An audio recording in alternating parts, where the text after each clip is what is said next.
But Adetokunbo, doesn't this raise another set of issues in terms of the credibility of the votes, tampering of the votes, how sure and secure are the votes, will they be counted properly, and all whatnot? And if we're going that route, do you advise that it's safer to just stick with what we know at home, or find another means of getting this diaspora vote? Because with the hackings that you hear about, anything that has to do with online, you really cannot, you can't secure it 100%. Yeah. For me, I look at it, okay, well, they did like an estimation of over $500 million was spent on the 2015 elections, and for you to bring in diaspora, that's in Nigeria, okay. 2015 elections, over $500 million, and for you to bring in diaspora to also come and vote right now, you'll be talking about ×5 or ×10. However, I just think that is more or less like just a small impediment that we can actually cross. Because I look at it from the perspective that even when it comes to, would I say, replicating, at least we are this kind of people that we get stuff from France, from US. So we actually borrow, would I say, ideas from them. We borrow virtually everything from them. Yeah. So it's not, would I say, it's not lost on us to also, would I tell them to also replicate whatever they're actually doing to get their own voting processes right. And as we all know, the world is a global village. There's nothing that stops us from replicating that as well in Nigeria. Yeah, but the question is, replication is not the issue. I think, is it replicating it well and effectively? Because I was part of those who, my days in radio, I was part of those who were on the streets. And I understood how important it was to actually have people on ground, to see what's happening, to count the votes, to hear the parties, to sanitize people. And if you don't have that effectively done across board, doesn't that damage the credibility of the voting system itself? Well, you know, I feel that credibility issue would always be there. For example, now, NBA elections that we had, it was last year or so, it was electronic voting. And although a lot of us feel that the voting process was very transparent and we welcome development, but I'm aware that there is litigation on that. And, you know, so you see that if lawyers come together to have electronic voting, and the voting was organized by a credible third party, an IT company, and another lawyer is challenging that process, you know that it will always be challenged. Credibility will always be an issue. But I don't think that should be something that should stop us from going ahead with it. I feel that credibility is not really an important issue, because if the infrastructure is there, we would be able to accept, because it's fact, it's science, it's technology. I mean, the chairman of INEC is definitely for this. How do you feel Nigerians within the country will feel about Nigerians outside the country voting? I think more than ever, Nigerians outside the country, they are very, very interested in what's happening here.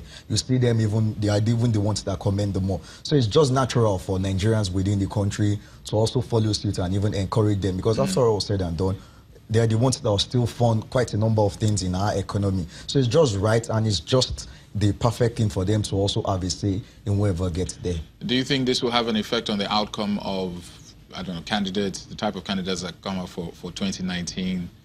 Do you think this extra 20 million Nigerians will sway the voting in 2019? I want to disagree with what he said about Nigerians being excited about diasporans voting. And why I want to disagree with that point is, if Nigerians abroad vote, 98% of the current political class will be wiped out.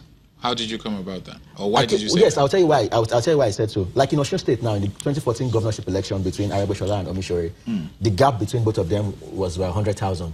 And if you look at the demographics of those who participated in that election, majority of them were grassroots people living in the village, people, you know, that are not so sophisticated. So if you have a large number of people from abroad, because people abroad, they see Nigerians like, we don't know what we are doing. That why can't we replicate what's happening abroad? So they want to really make a change. You feel that you have a more intellectually driven process. Yes, it's going to spur up a lot of new candidates. They won't be swayed by bags of rice and bread. Exactly. They'll be looking for candidates who can perform. Exactly. And if you notice what's happening with all these Obasanjo's letter, IBB's letter, so a lot of people are showing interest in participating in governance now. Because before, you see, most youth will say, you know what, I can't participate. But now we have people saying they want to go for House of Assembly, they want to go for reps, House of Reps. So someone living in the UK, for example, will not want to vote for someone who says he wants to share NAPEP. tricycles, or you want to see iron, or you want to see Okadas, or motorcycles, they won't be swayed by that. They will be swayed by ideas, and they will look at your track record. They will check you out online. Most people abroad, before they deal with you, they check you up online. They see your contact, what have you done? So if you check a senator that does not have any presence online, he has not written any article before you, we don't even know what he has read, we don't even know what he did when he was in university, They're not lost that vote. Yes, of course, they are going to lose that vote. How well do you think the politicians or the candidates will receive this development? That's the candidate. Yes. As you rightly said, the political, they won't be happy with that. Definitely. That's something that they won't be happy with. But what I'm just looking at... Is it the old one or the new one? I think there are a couple of young perhaps guys. Maybe the old one, they won't be happy with it. However, I'm looking at it that might just be the push and pull factor that would actually take us to the promised land we're looking at.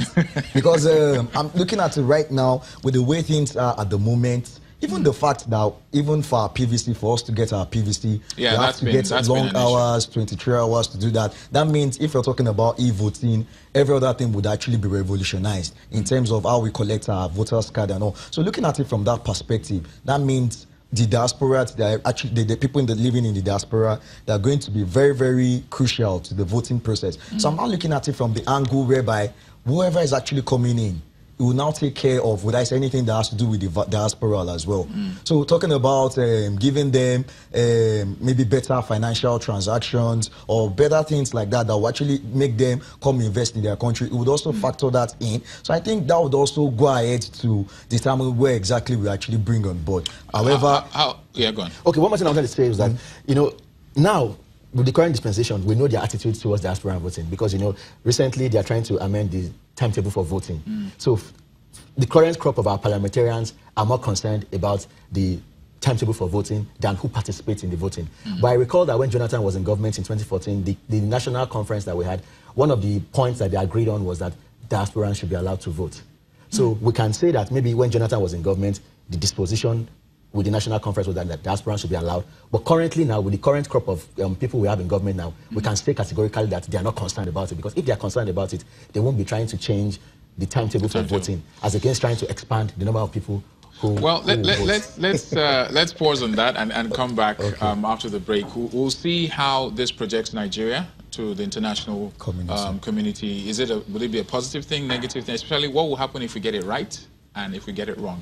It's still Rubbing Minds. Don't forget the hashtag is Rubbing Minds and follow us at YNiger. Drop your comments. We'll be sure to tweet back right after this. Stick around.